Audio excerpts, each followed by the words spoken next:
So we're back looking at these inlet regulating flaps, and in our last video we were talking about how there was oil ingress into the flap unit and pretty much soaked the motor in engine oil, basically from probably the breather system.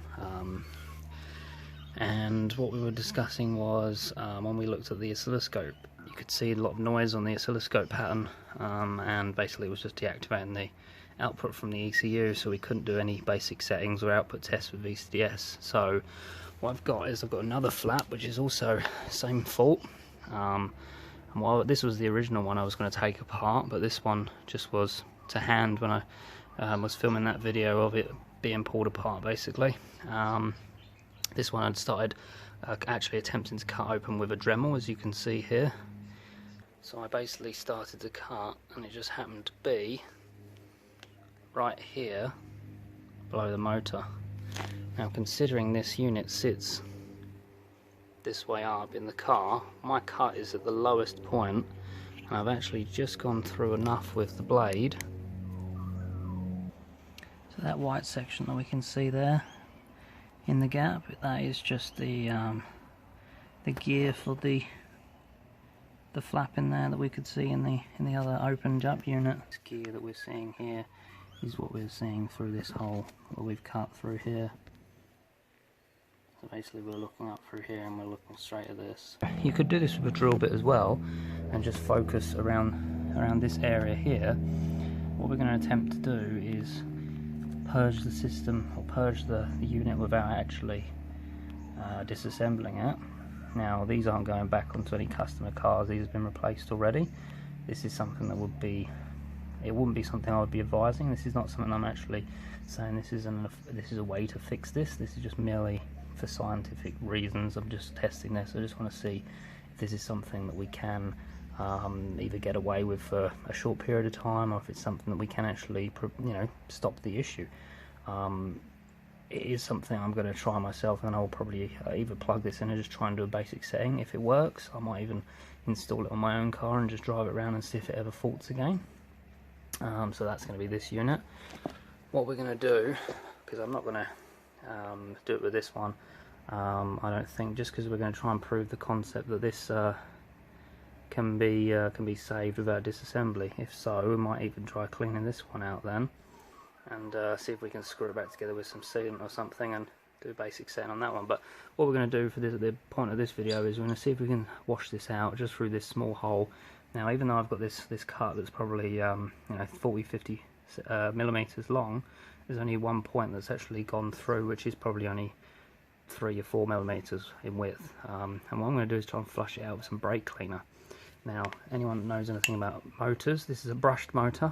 If you soak it in something that's a flammable liquid, like brake cleaner, it will, as part of the operation of the motor, it arcs, unfortunately, and you will cause a fire.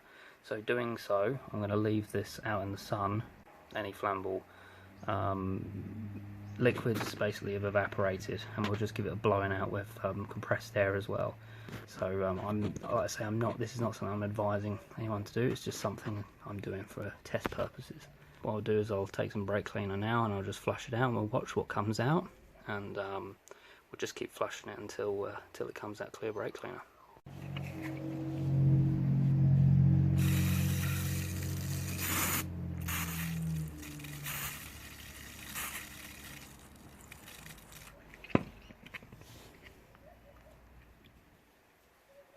So I can hear it inside the unit. Sounds like there's definitely some liquid in there. There we go, look at that.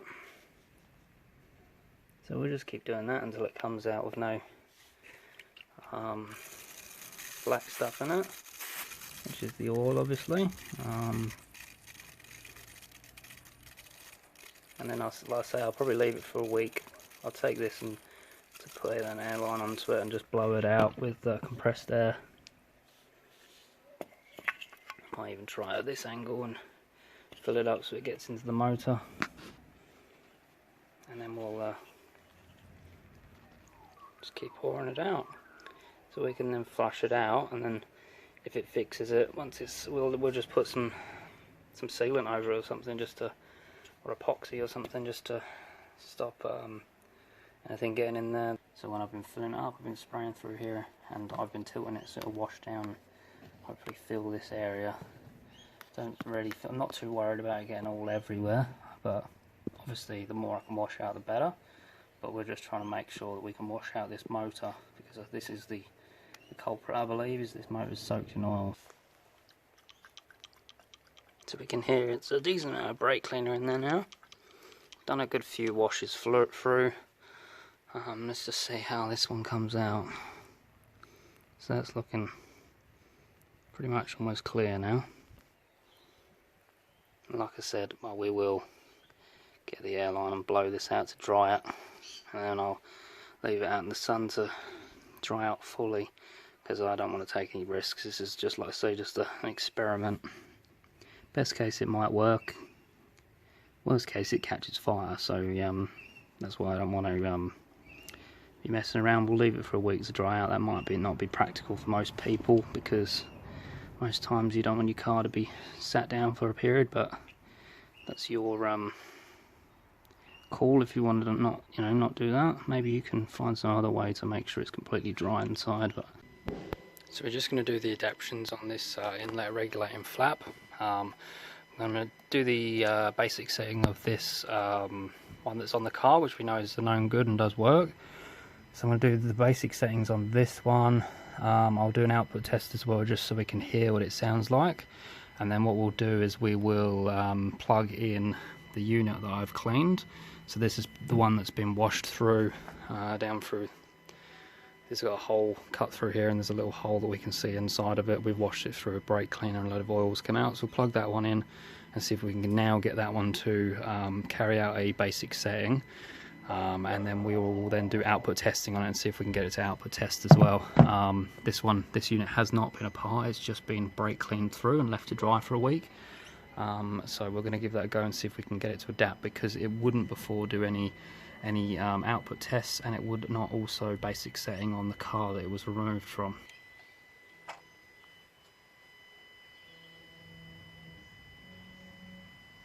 So the adaptions are running at the moment. We heard it move. It's just finished right now, so the computer's saying it's done. So we're just going to do an output test quickly and just see if we can do output tests on this original flap.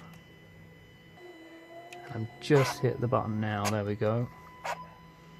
So that's quite obviously audible, which we didn't have with this unit that we're about to plug in when we removed it from the other vehicle. So we'll see if we can get it to make that sort of noise.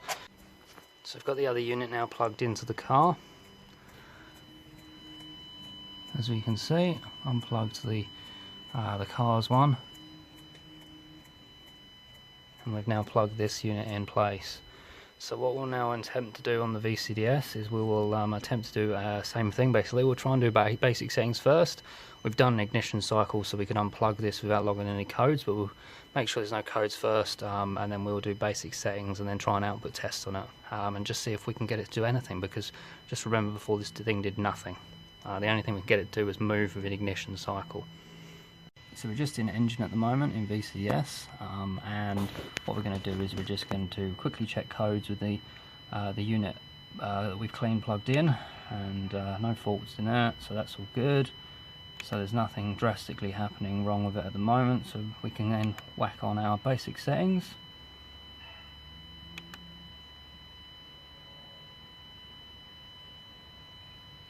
Adaptation of regulator flap. Sometimes this won't work and you'll have to do ignition cycle, but we'll give it a whack anyway. There we go.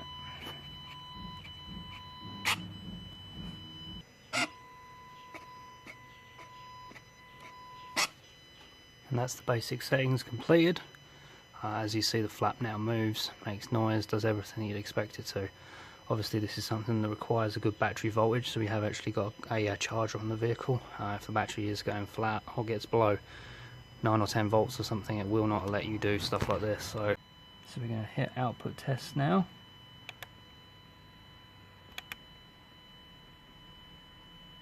Regulating flap for compressor. Hit start.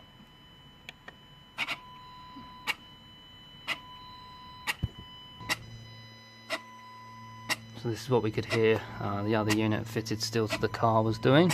Now obviously we can't see for 100% that it is only going this 45-degree or half angle, half of its actual rotation, but it did basic setting okay. I've checked the fault codes and there aren't any fault codes logged. Yeah, so I'm pretty happy that this is now, at least it's doing something. We tested the potentiometer before, so we know that works. So yeah, we could, if we wanted to, put the Pico scope on this again and just see what the output duty cycles are on it, because we didn't actually manage to capture that other than the key on in the previous video, or previous video where we were diagnosing this at least. So that is something we can do, but I'm not sure if there's many people that are really going to benefit from seeing that or be interested in seeing that. So yeah, that unit now is operating and it's doing an output test, and it's successfully gone for a basic setting. So what I'll probably do is install it into the car at some point when I get a chance. So what I'll do is I'll upload this video, and if there's enough people that are interested, I think there's people interested in me doing an install video of these flaps, just a DIY how-to, but also just for anyone interested in whether this actually fixes and works, you know, as a long-term thing. You know, this is my own car. I've had no issues with this flap as of yet, but I'd like to think that in Australia these are about $500 Australian for us to buy one of these from Volkswagen or Audi. Maybe they're available cheaper overseas or elsewhere, but if I can wash them out for this car, you know, it's up to the customers whether they want to option this way and wash it out, obviously at their risk. But if I can do this for my own car as well, obviously it saves expenses for everyone. But I would like to obviously test bed that it's going to be okay, or be at least viable option to give people by putting it on my own vehicle and testing that first. So that's where we're at.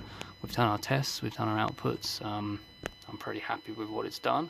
Thanks guys, and don't forget to subscribe. Obviously this is an unpaid channel. We are very small. We're only doing this for the good of the community and for my own interests and whatnot, you know, nerding out, etc.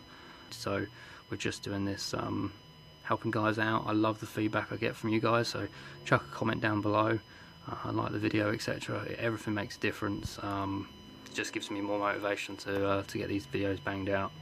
So yeah, thanks guys.